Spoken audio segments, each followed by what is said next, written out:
त्रेतायुग के अंत और द्वापर युग के प्रारंभ में जब धरती पर अधर्म बढ़ने लगा, अत्याचारियों ने धर्म और साधुजन को पीड़ा पहुंचानी शुरू कर दी।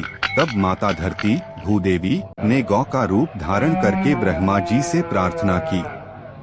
ब्रह्मा जी देवताओं के साथ क्षीर सागर गए और भगवान विष्णु से निवेदन किया। तब श्री विष्णु ने कहा, मैं स्वयं पृथ्वी पर कृष्ण रूप में अवतरित होकर धर्म की स्थापना करूंगा और दुष्टों का संहार करूंगा।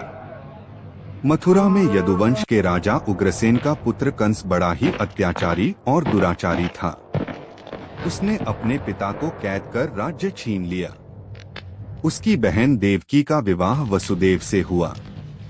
विवाह के समय आकाशवाणी हुई, हे कंस, देवकी की 8वीं संतान ही तेरी मृत्यु का कारण बनेगी। कंस भयभीत होकर देवकी और वसुदेव को कैद में डाल देता है। जैसे ही देवकी की संतान जन्म लेती, कंस उसे मार देता। 7 संतानें मारी गईं, लेकिन 8वें गर्भ में स्वयं श्रीहरि विष्णु ने जन्म लेने का संकल्प किया। भाद्रपद माह की अष्टमी की रात रोहिणी नक्षत्र के समय जब घनघोर वर्षा हो रही थी, कृष्ण ने जन्म लिया। उसी क्षण कारागार की बेड़ियां खुल गईं, दरवाजे अपने आप खुल गए और पहरेदार सो गए।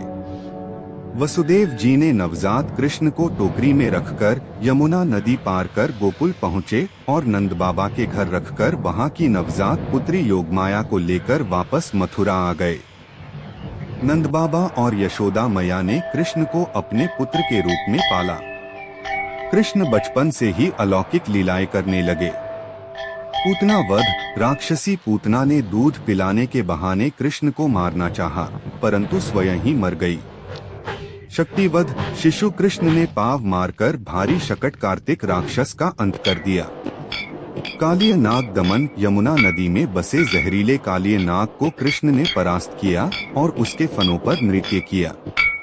गोवर्धन पूजा, इंद्रदेव ने गोकुलवासियों पर वर्षा कर दंड देना चाहा, तब कृष्ण ने अपनी छोटी उंगली पर गोवर्धन पर्वत उठाकर सबकी रक्षा की।